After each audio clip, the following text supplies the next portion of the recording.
Narrated by David Shipler.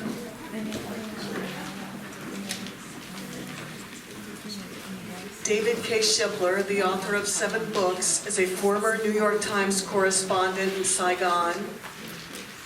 He was also in Moscow, Jerusalem, and Washington. He won the Pulitzer Prize for general nonfiction for Arab and Jew Wounded Spirits in a Promised Land. In his most recent book, Freedom of Speech, Mightier Than the Sword, he examines parents' motivations in challenging books used in public schools and reports on the responses of students, teachers, and other parents who fight for intellectual integrity. His own book, The Working Poor, Invisible in America, was the target of a challenge in Dallas. I'd also like to acknowledge David's wife, Debbie, who is a Bank Street graduate. Panelists, if you would take the stage.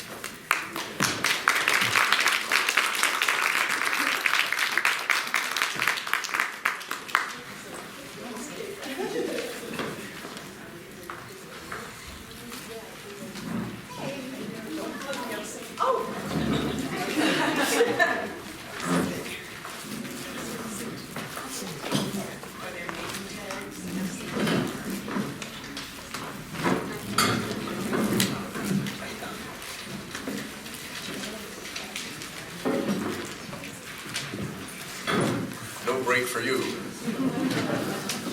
Well, I'm really, because Debbie is a graduate of Bank Street, she got her Master's of Education at Bank Street when it was really at Bank Street downtown. I feel a real connection here, so I'm particularly pleased to be invited. Not only that, but this is a really great panel. Meg and Coe and I have done this before, and they are terrific. Emily is terrific. Shelley is great. I've read a lot of what she's written, so you're in for a treat. Let me just set the stage a little bit. In the book, Freedom of Speech, as Cindy mentioned, I began with a long discussion of book challenges, primarily focusing on a challenge in Plymouth, Michigan, where the teachers of the AP English classes, and of course this is about high school, not young adult literature, were told over the weekend to have their students stop reading a novel by Graham Swift, Waterland, which they'd been working on. So the kids came into school just before Christmas vacation and were told, okay, we're not going to read this book anymore. They'd gone halfway through it. Please return all copies to the book room. The kids told me, I went out and interviewed all the classes and teachers and everything, and the kids told me, well, they thought the book was kind of boring, actually, but suddenly it became intriguing. So hardly any of them returned it to the book room. It became a controversy in the community, with parents organizing to defend the use of this book and Beloved by Toni Morrison, which was the other that was challenged and was summarily, they were both summarily removed from the curriculum by the superintendent, who had read neither of them. And the father who protested had not read them either. He told me he absolutely would not read them. This is fairly common, as you probably know. So ultimately they were restored to the curriculum because there was a due process that the superintendent had evaded, which was called to his attention, and he put them back in, and then they had a committee for each book which approved them and so forth. But even in that victory, and here's a point I think is important to make, I'm sure Joan knows this very well, even in that victory there are costs. The teachers were under terrible stress. There were raucous school board meetings. One of the teachers who taught, actually who initiated the AP curriculum, decided afterwards, because he was losing sleep, he went into depression. This is Brian Reed, and he's mentioned in my book and told me I could say this publicly, dropped out of teaching AP English. He went down to lower levels where the books are not as controversial, don't necessarily provoke challenges. So, the fallout from these challenges can be rather severe, even though they may be invisible. My book, The Working Poor, was challenged in Highland Park, a suburb of Dallas. That also generated an uproar in the community and a very fine organization of parents who fought hard to keep that and 6 other books that were summarily withdrawn in the curriculum. One of the leaders of that group is here with us, Lynn Dickinson. Lynn, you want to stand up?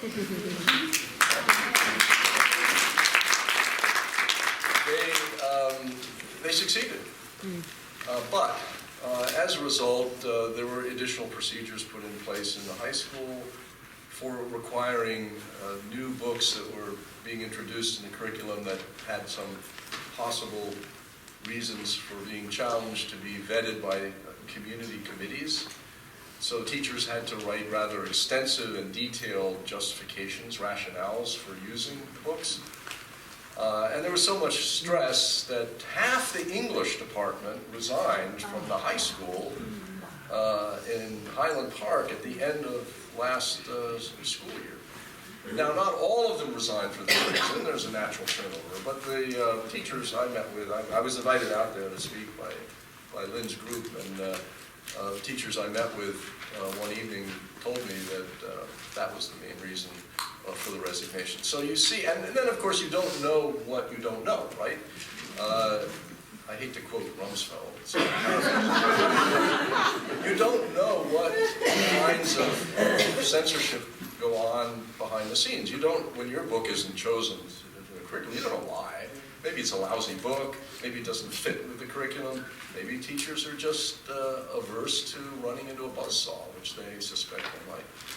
I looked into the kind of the reasons for the challenges, and I'd just like to tick them off before we introduce everyone and get everybody to have her say, because I think it's kind of interesting. I mean, as a reporter, I like to try to get inside people's minds to the extent that they'll allow me to. And what I found was interesting. I found that, and I interviewed parents all over the country who were challenging books, many young adult books too. I'll tell you one reason that they don't challenge books, as far as I can tell: violence.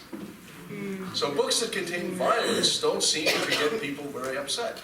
Video games, I mean, kids have violence all around them all the time. TV, video games, films, and so forth. But books that have violent themes are not necessarily the ones that get challenged. In fact, I met an author at a book fair last spring who told me, and I can't name him because it was a casual conversation, so I don't know if it's legitimate to cite him publicly, but he did tell me that he did a book that had illustrations, and there was an illustration of a guy with his head having been lopped off, and another one of a woman with really, really short pants. And his editor said, you gotta change the drawing of the short pants. Nothing about the head being lopped off. So I think the values here, the considerations are kind of interesting and hard to,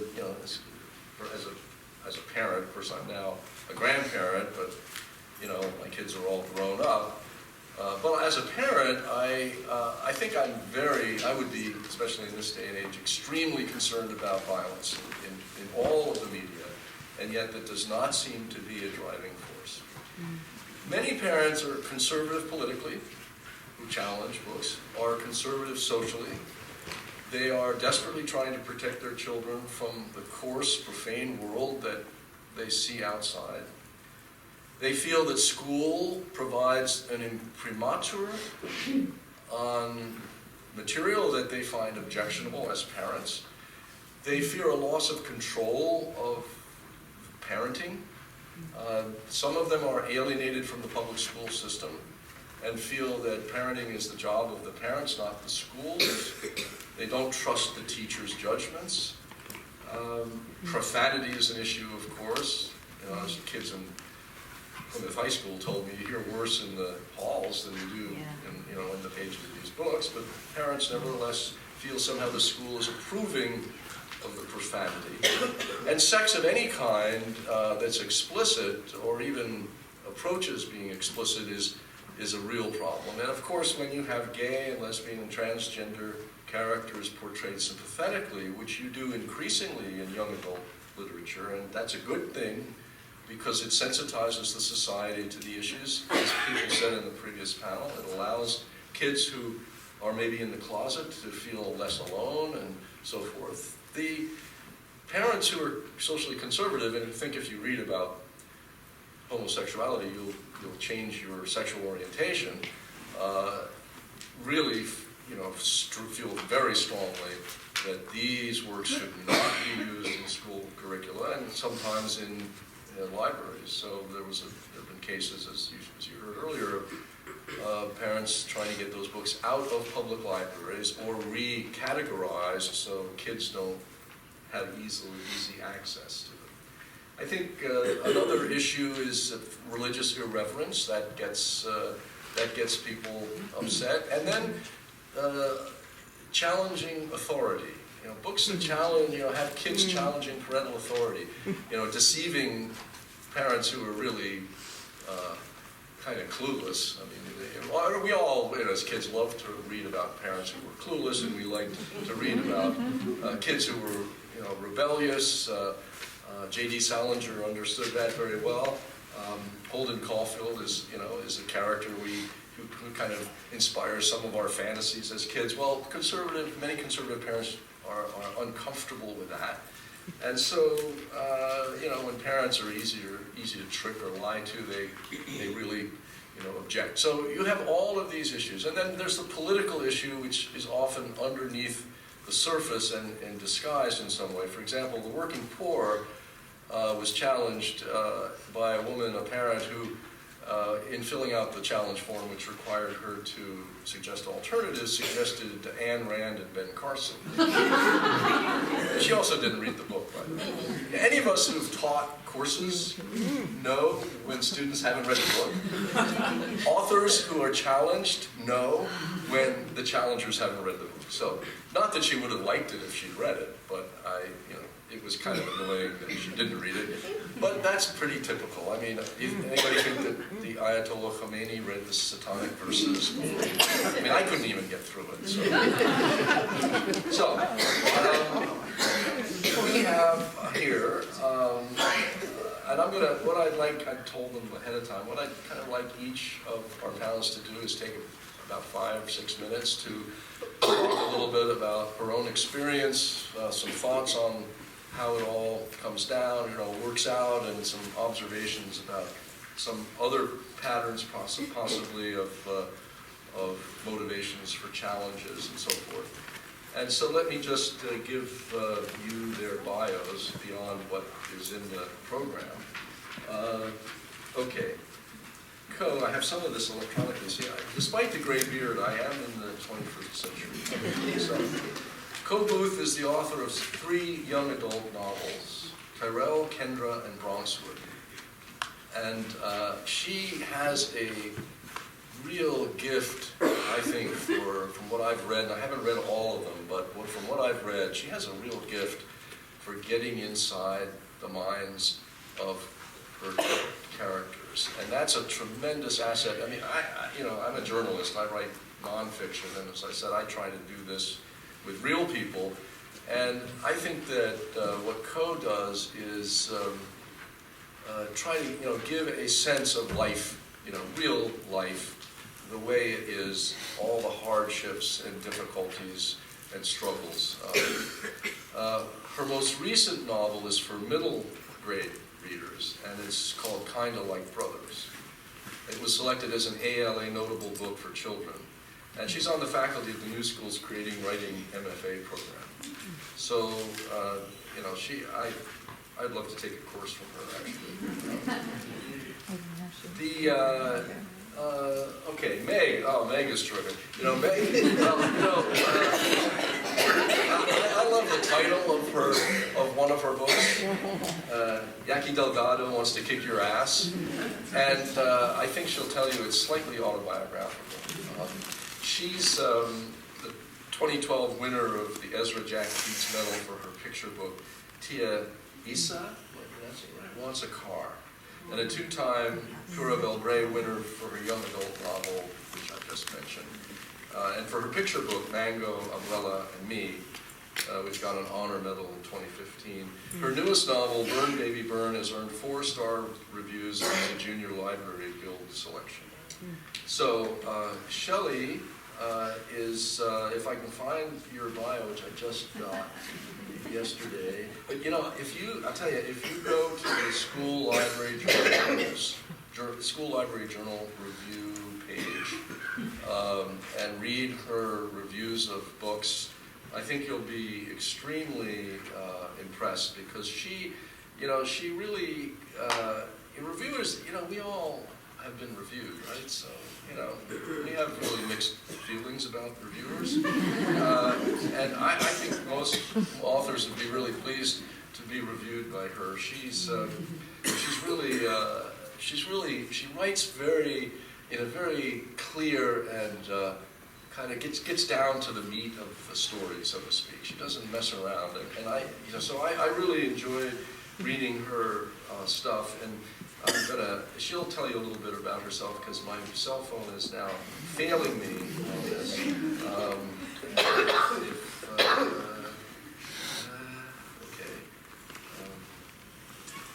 Here it is, yes.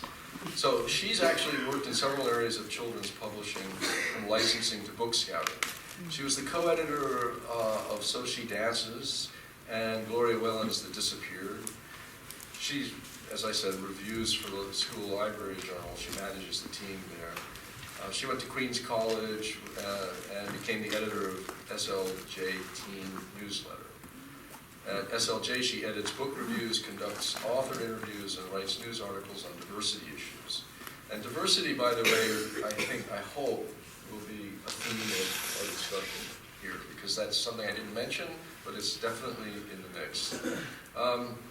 So then, we have Emily Danforth, whom I just met this morning, and she's really interesting. I hope Emily will talk a little bit about your own autobiography, because she grew up in Montana and had a difficult time there, and so has written, in a sense, autobiographically.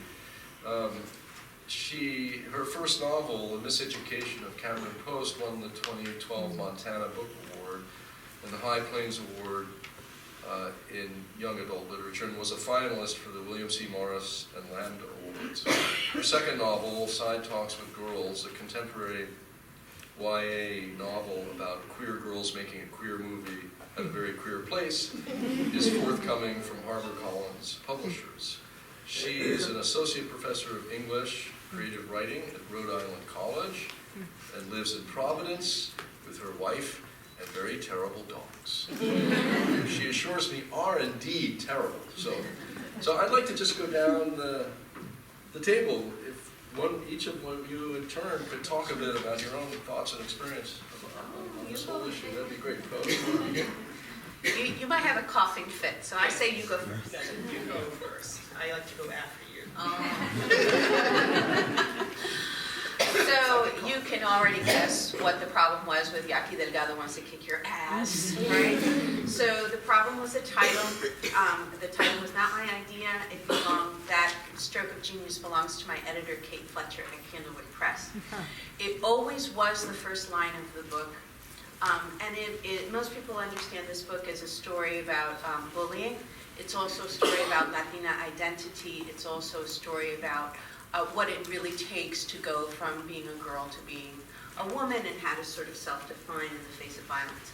So what I usually encounter with the book are, someone alluded to it earlier, is soft censorship. I will get disinvited. That was my first taste of censorship. I was disinvited in Virginia from a school that was doing an anti-bullying assembly in its middle school. And the librarian invited me, and then a month before the event had to disinvite me, but not really. She said, you can come, but the principal would like you not to flash any cover image, not to say the word ass, and please don't mention the title of your book. So if you can come, that's fine. So bad for them. I was stunned, and I responded the way I normally do when I'm shocked, which is I get quiet and just inert for a second. It takes me a while to get brave and pissed off. So in the interim, though, it was banned book week. It was like the week before this. And that's really a bad time to be stupid if you're going to be censoring books, because the media is looking for stories about you. And so they found it, and everybody came to their doorstep. What was interesting about the conversation is that the superintendent, speaking on behalf of the school, really, in my mind, was dipping into such painful and horrible territory, because she said that they really felt that the book didn't reflect the values of their community, and because it felt more like a quote-unquote urban book to them. And so now we have layers, and Shelley will talk about this, I hope, at length, of not only censorship for the word ass, which is ridiculous when you think of what high school kids say, but also really offensive sort of characterization of who bullies, who doesn't, what it means to be quote-unquote urban, etc. So I also have had experiences where mysteriously the date doesn't work any longer. And sometimes I adore librarians and teachers, and they are often my advocates, but sometimes they're my censors as well. They'll put special stickers on the book. They'll put it in a section. They'll decide that this book is so special, they tell me, that they keep it for special readers that they're going to identify. They ask their students to bring notes, permission slips from their parents to read this book.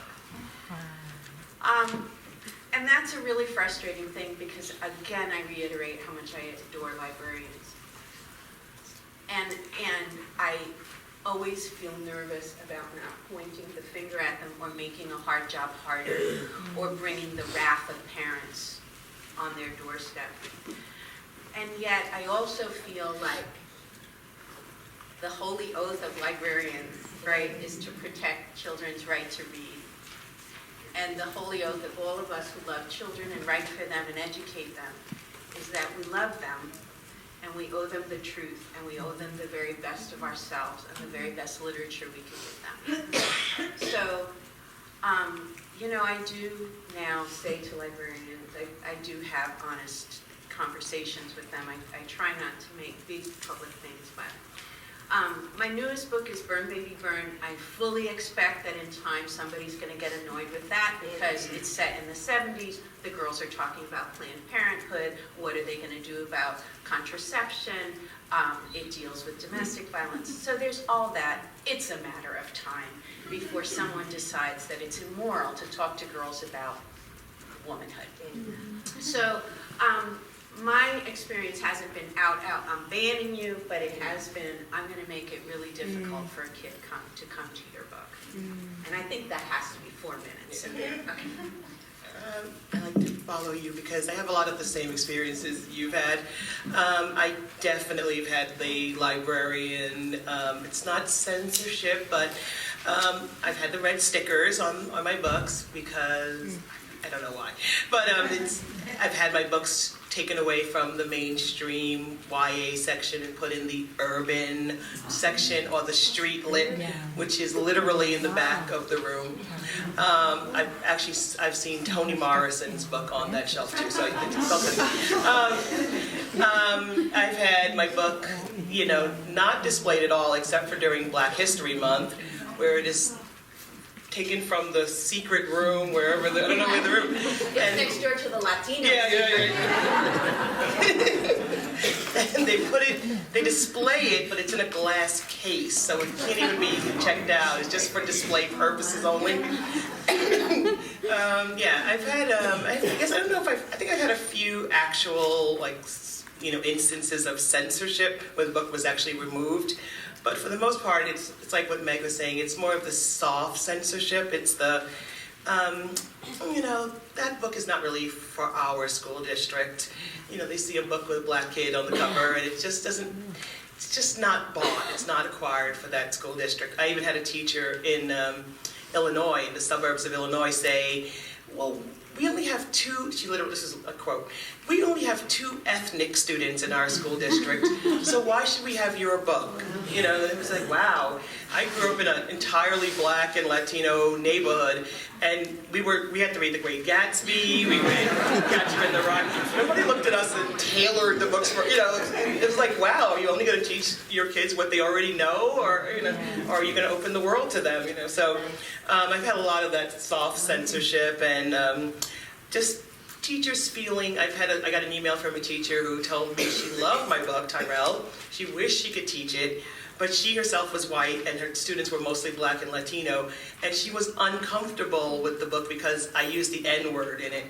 And so it was like, why can't you be uncomfortable? First of all, it was like it's so interesting to me why some people feel like they cannot be uncomfortable at all, whereas most of the books I've read made me uncomfortable throughout my life. But it was also like, wow, you're missing an entirely interesting opportunity to discuss this with your students instead of just not teaching it because you are uncomfortable. Right. You're missing this could be a discussion topic. In my book, Tyrell, the character uses the N-word pretty liberally, but it's used as a substitute for the word guy or, dude. It's never used in a negative way. It's just like, he just calls his friends at it in a colloquial way. But instead of talking about it with a student, because she's uncomfortable, she doesn't want to even deal with it. So that kind of thing really frustrates me. I've been uninvited to schools also, like Meg was saying. I didn't get the date didn't work out. I had the best one was, we forgot the students were taking tests that day. I was like, what? So that's the kind of thing that frustrates me. It feels like a lot of times my books are not brought into the schools because they just don't feel like they're going to connect with those students. It's, we don't have the urban students here and that kind of thing, which is really frustrating because I think it's just a way to keep these books out. Can I ask this one thing? Because this happens to me. Sometimes I get asked to a school and they only have me talk to the Latino leadership group or the Latino students. Does that happen to you? It's very weird. Yeah. It's a very, very weird thing. Like, you're only for those kids. Yeah.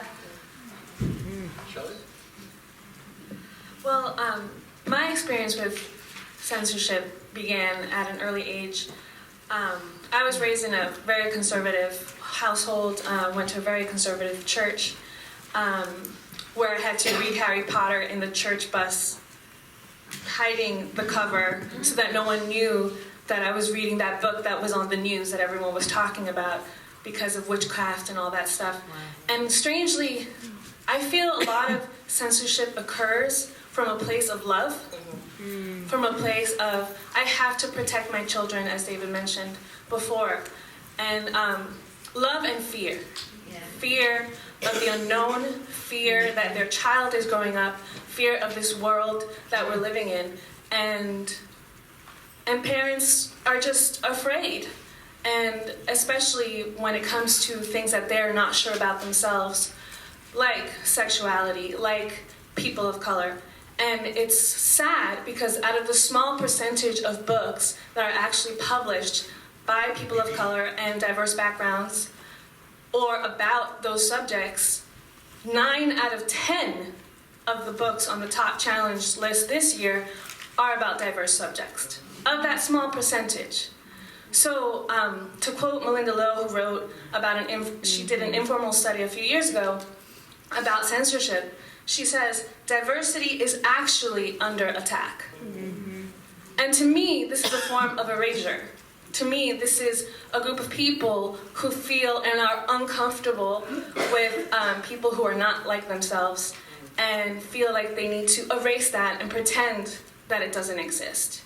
So, and it's something that librarians and educators try their best to bring to their students, but unfortunately are also part of the problem, and events like these are opportunities for us to educate, not only, preaching to the choir, but to those out there who need that support.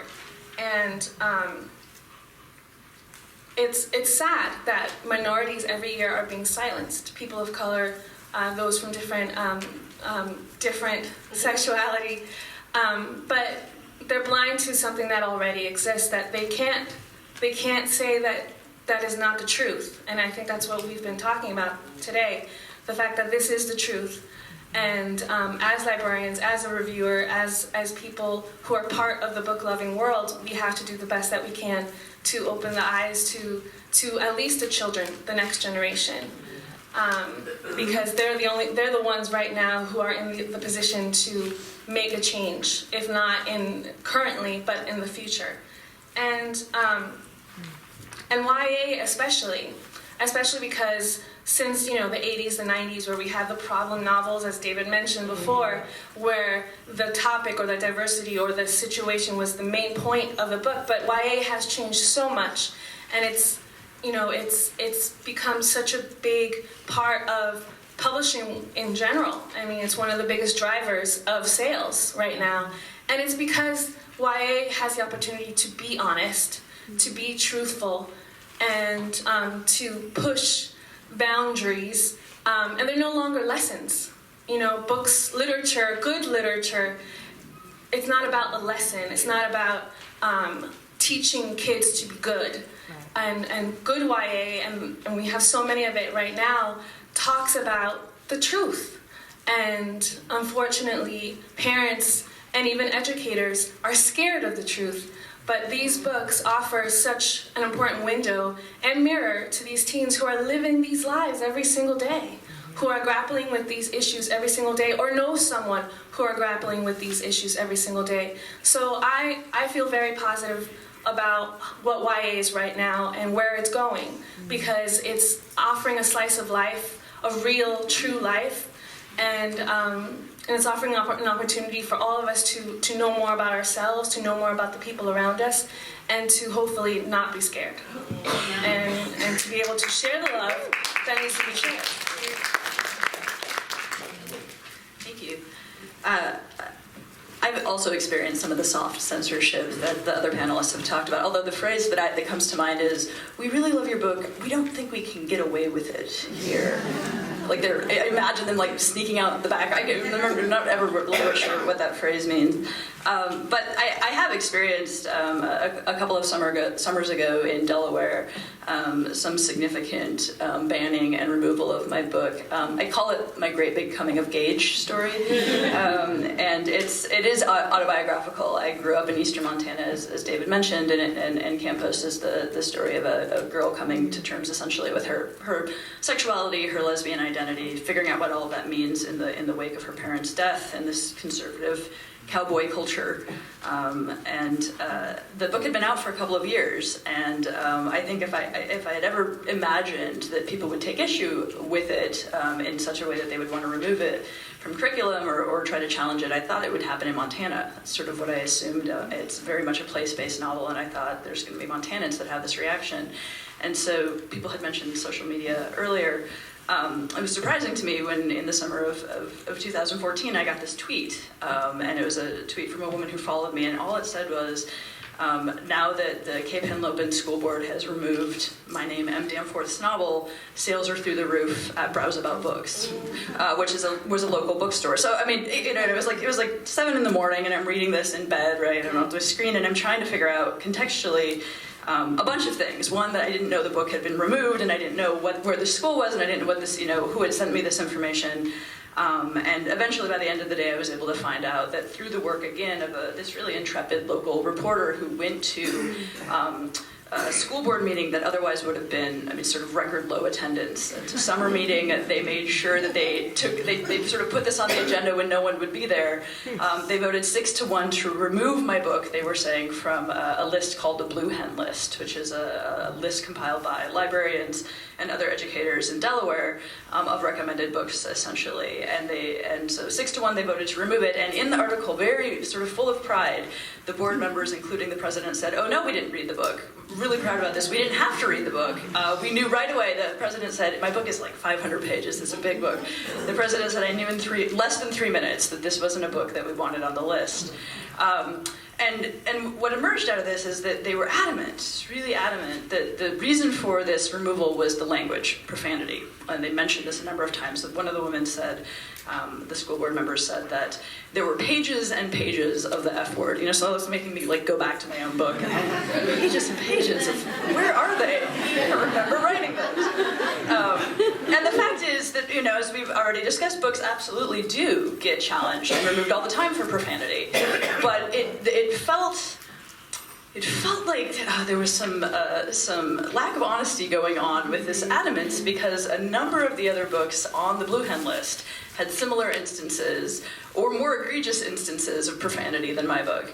And so it really felt, and it was interesting, and mine was the only book, of course, with lesbians. And so people pushed back, a number of folks pushed back, reporters pushed back and said, are you sure it's about the profanity? It's absolutely about the profanity. That was the sort of party line, it's about the profanity. And I wasn't sure how to get involved or if I should get involved, and I did eventually write a letter to the school board, and that kind of got out and got public and was up on the Huffington Post. But the amazing thing is this group of women who had been readers and fans of the book at After Ellen, which is a queer pop culture website, they sort of took up the story and they wrote their own letter to the school board. And then they worked in conjunction with this bookstore, Browse About Books, to provide copies of the book for any teen in that area who wanted it. And so people from all over the world were sending in copies of the book for teens, and all you had to do was show your Delaware ID and go in and get a copy of the book. And after months and months and months of the school board saying, well, we're going to remove the entire list, which they didn't have the authority to do, it wasn't even their list, but we're going to remove the entire list, and maybe we'll put the book back on for a minute, and then, just sort of back and forth. Through a Freedom of Information request, the original complaint letter from the parent was obtained, and it did not mention profanity at all. It mentioned entirely, my book was described as a roadmap to teenage lesbian sexuality, which I wish I'd written. I may at some point, but that was actually not the book that I wrote. So that's a little bit about the story. And in your hometown? It is in the library, but I certainly have not been invited to my hometown high school, and I don't think that will happen anytime soon. Did you say they're proud of you?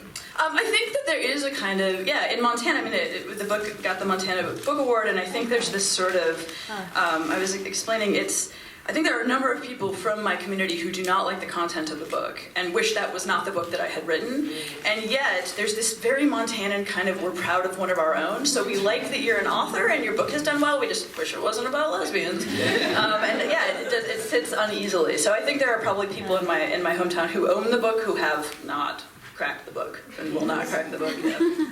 Let's talk for a minute about, before we open it up, to what ought to happen in the classroom, because two of you teach regularly. And Coe, you made a great point, I thought, about missing an opportunity to talk about the N-word, after all, which is all around, used differently by African Americans from the way whites use it. And there are whites who cannot understand why they're not entitled to use it, since African Americans use it, and they don't get that it has a different meaning. Anyway, but there are a lot of issues in your books and others, in mine, The Working Poor, which really, and the novels, the old novels, Beloved, Waterland, that really cry out for serious discussion under the tutelage of a professional educator, which is often easier for kids than around the kitchen table. So I'd be interested in your views on that. How, ideally, what would you see as a good approach in a classroom dealing with difficult material? We've all been students, right? And a lot of us have been parents, and often the parents who challenge books forget that a lot of the teachers are also parents. So it's not as if this were a completely alien, region of the universe for any of us. So. For me, I guess it would depend on, you need to start by establishing the classroom as sort of a safe place to discuss things in general. And I think the teacher also needs to feel like she or he can be honest and talk about things in a open and honest way in this space. I think it's I told a teacher that wrote me and said she was uncomfortable with the N-word. I was like, I think it's okay to be uncomfortable with the N-word, and I think there's a good reason why you should be uncomfortable with the N-word, but I think you should be able to tell your students that this is a word that I'm uncomfortable with and explain why, and then have them talk about it, because I used to teach African American literature at an undergraduate level. And a lot of my students were traditional age, 17, 18, 19, and they actually did not know that there was a negative connotation to that word at all. And they're from the Bronx, and they did not know. They were just like, we were reading books, and they were just like, well, why would somebody be upset with that? And I had to almost explain to them the history of the word themselves, because they only knew it in the hip hop sort of way. And so I think that this could be an interesting discussion, and I just thought it would, why avoid it just because the teacher's uncomfortable? It's okay to be uncomfortable and express why you're uncomfortable, and then have the students talk about it in an open, an honest way in that space. I don't know, I just thought it was critical thinking and just a good way to open up about things. And I don't know. Well, what I'd say is I have seen Yaqui Delgado Wants to Kick Your Ass used beautifully in a school-wide setting. They used it with guidance, the theater department, the English department. Was sort of a school in Virginia where I live, which was just an amazing experience to see. So I think it's naming the uncomfortable things and being willing to name them, as you said. In Burn Baby Burn, I had to wrap my head around the fact that the 70s is now historical fiction. It was a very painful moment to come to, but I did eventually get to that moment. And, the 70s was the time of the women's movement, and I just think that there's no way, you may not like what women were discussing, it may make you feel uncomfortable, but historically, these are the facts. Right. That was the issue. And I think that when I hear young women today grappling with their own definitions of feminism now, I think for that conversation to be rich and to be meaningful, they need to know where it began. Right. And what has been gifted forward to them, and where they want to redefine what it looks like for them now. So I just feel like it takes courage and a willingness to name things that were uncomfortable or difficult for you personally or historically. Isn't that what literature is? Isn't that what literature is about? Isn't that a place to explore these issues and talk about things in a safe place? And and I don't know, it just feels like that's the point, especially why we're teaching it in school. And so. And as Coe mentioned, a safe place, and for many kids, a safe place is the school library, where you can actually read what you want to read and not what your teachers are telling you to read. And we haven't really mentioned school libraries, we've talked a lot about public libraries, but school librarians have it, I feel, really tough, because they have to prove that this book belongs in the school because it supports the curriculum. So if a principal or a superintendent or a parent comes and says, how does this support the curriculum? They really have to be able to stick to their guns and the collection development policy and say this in this way and this way and that way. But as soon as we start taking those books out of the school library, you take away a child's opportunity to find a book that they actually enjoy and love and want to read for themselves, maybe because they're curious about another culture or another identity, or because it's something that they're grappling with themselves. And that is kind of a self-directed education, which a lot of these books offer to kids who are looking for something else instead of what their teacher is telling them to read. I would echo, the things that have been said. It's interesting to me that this is so much about a part of not only why we read literature, but why we teach literature. And I think it's surprising to me that we put this focus on these, it was mentioned on the earlier panel, these books that are labeled controversial, and people say, it would be uncomfortable to teach that. But I think, what are the other sort of canonized classic texts that you should also be uncomfortable teaching, and yet that is not the discussion. One of the books that the letter writer who objected to my book said, we didn't expect our incoming honors freshman student to be reading this lesbian novel. We thought she would be reading books like The Lord of the Flies. And the Lord of the Flies is a worthy text. It's absolutely a novel that should be taught and should be discussed, but it goes back to those questions of how we think of violence and how we think of sexuality. And certainly, were I to be teaching the Lord of the Flies next semester, I would be very uncomfortable with how I was going to present that text to my undergraduate level students and the kinds of discussions that I would hope it would engender. And it's interesting, and I think not surprising that with these books that get this diversity label, it's just this sort of, well, I just won't even enter into that conversation. I don't have to. It's this other kind of book. I don't have to do that work.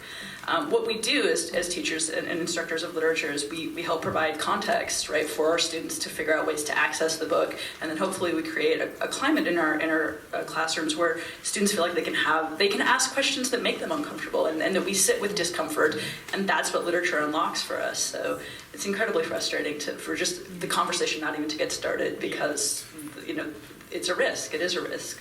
I recently had an email exchange with one of the teachers in Michigan and suggested that if they get objections again to Beloved or Waterland or anything else, that they should teach Ray Bradbury's Fahrenheit 451, in which firemen in the future actually don't put out fires, they start fires where there are books which are illegal to own. So any book is illegal to own. So my book, The Working Poor, in Highland Park High School, is taught, but in the AP English courses, but it's not. Chapter 6 is not taught. Chapter 6 is about parenting, and in that chapter 6 are stories that women told me about having been sexually abused as children.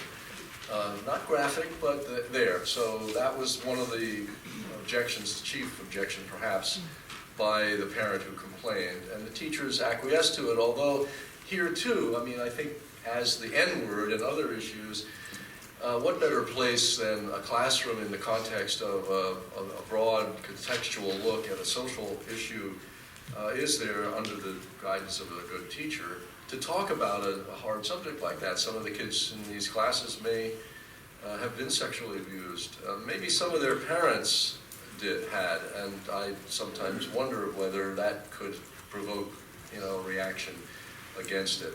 So these are, this is all really, part of the educational process.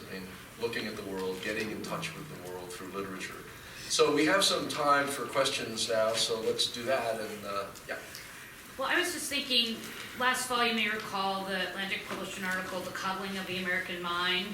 There was a follow-up at Yale with Erica Cristalis, who ended up quitting her job as a result of this act that she said, maybe we shouldn't tell them what to wear as Halloween costumes, but maybe they should start to think about their choices. And that's all complicated too, because she also just wrote a very well-received book on early childhood that's getting a lot of attention. But don't you think the fear of the conversation is a little more scary? To me, the fear of the conversation is way more scary than the conversation.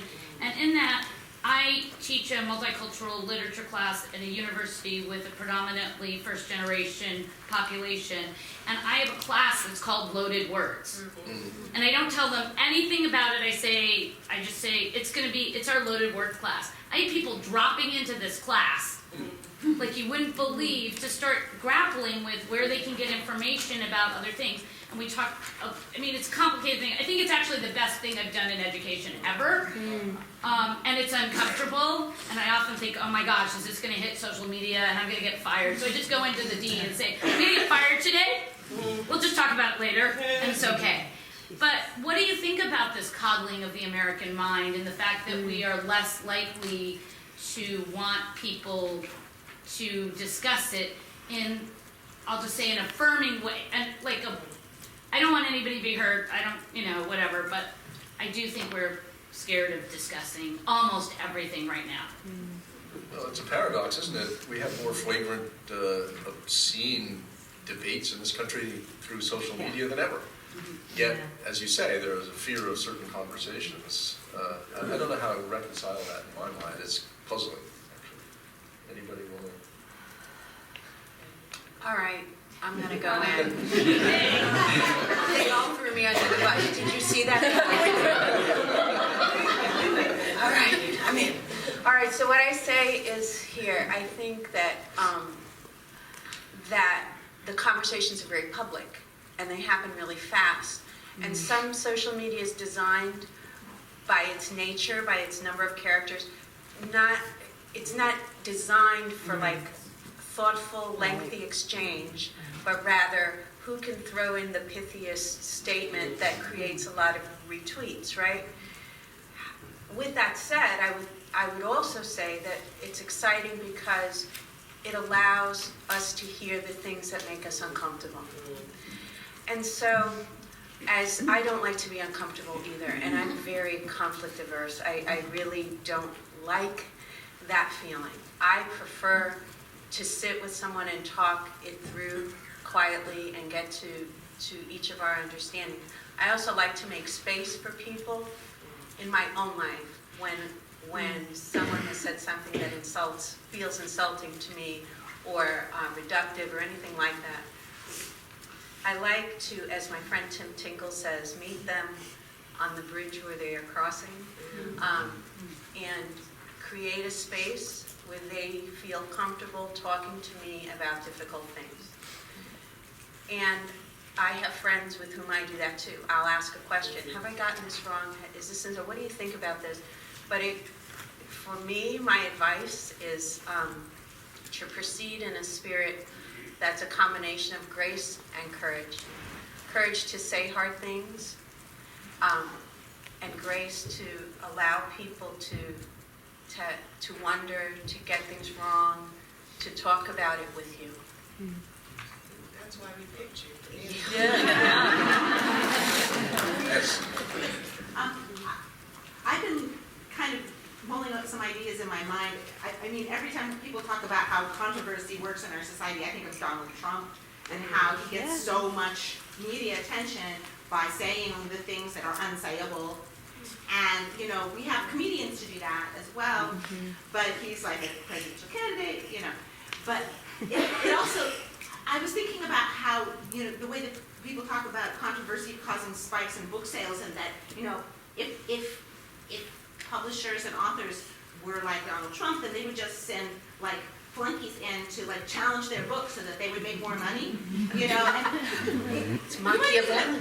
well, and the fact that people that you have really was essentially a ghettoization of certain kinds of material, rather than openly challenging it, people are just sort of sealing it away.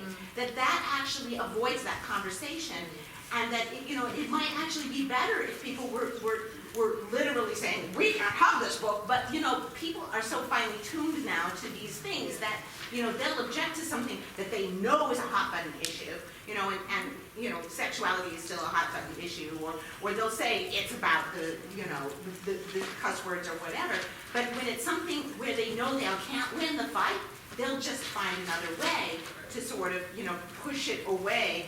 And, you know, I just wonder if there's a way to kind of change the conversation so that it's more open without turning into this kind of sensationalist free for all. I don't know. I'm just putting it out there. I'm still thinking about Donald Trump. I'm still doing this. You know, I mean, I think you're right that it's better to put it out there. You know, sunlight is a curative. It's not sufficient, but it's necessary as a start. Well, And what I've seen in a couple of communities I've looked at is the mobilization of good people who didn't even know each other coming to, you know, forward to, you know, really demand that their children be exposed to challenging literature, taken out of their comfort zones. And that's really a healthy development.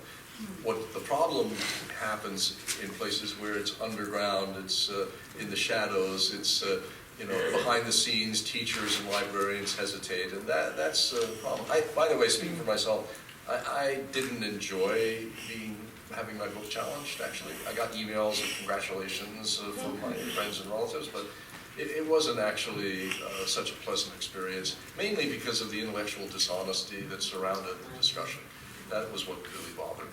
If we were challenged for good reasons, which I can't possibly think of why, it would be different. But you know, it's that kind of sort of know-nothing, you know, set of arguments that really bothered me. And writers tend to be sensitive people.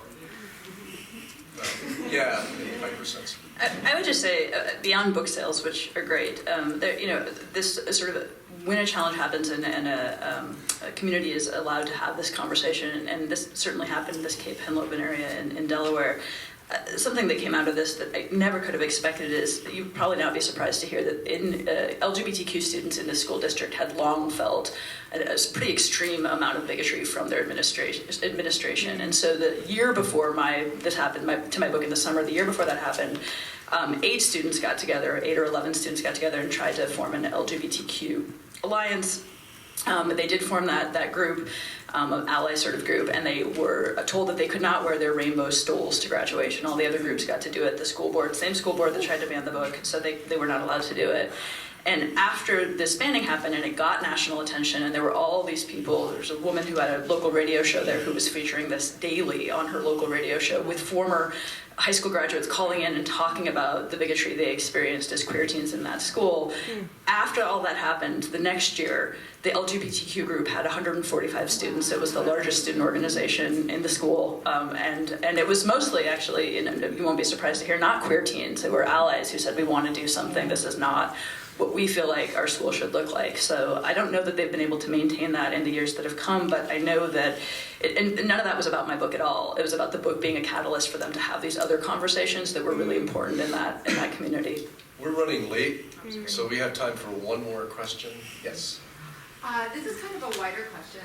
Perhaps somebody in the room knows the answer to the NCAC, but several of the panelists have talked about this soft censorship and the stickers, the urban lit section, the street lit section. And I was wondering, do we have any sense of how widespread this is? Because we hear something about the challenges, even if we don't know precisely how widespread it is. But does anybody have any sense of, is this happening in every school district? Is this happening in 5 school districts? What's happening with this? Shelley, do you have a... Yeah, actually, I wanted to add, a few years ago, School Library Journal published an article about, I think the article is called Dirty Little Secret, about librarians who, anonymously wrote in or emailed or communicated with our reporter at the time, Deborah Law Whalen, and they talked about, and the book in this case was Boy Toy by Barry Lyga, and ever since that is probably one of our most popular articles. And it talks about self-censorship and how a lot of librarians choose not to shelve something for fear of losing their jobs. A lot of educators choose not to teach a book for fear of losing their jobs. So since then, we actually began a censorship or challenge survey, and we hope to publish it fairly soon. I don't know exactly when, but we are currently working on a survey on just that, to try to see how widespread it is, where is it happening most, is it schools, is it public, what part of the United States. So that is forthcoming from SLJ. Well, we're out of time. Thanks very much.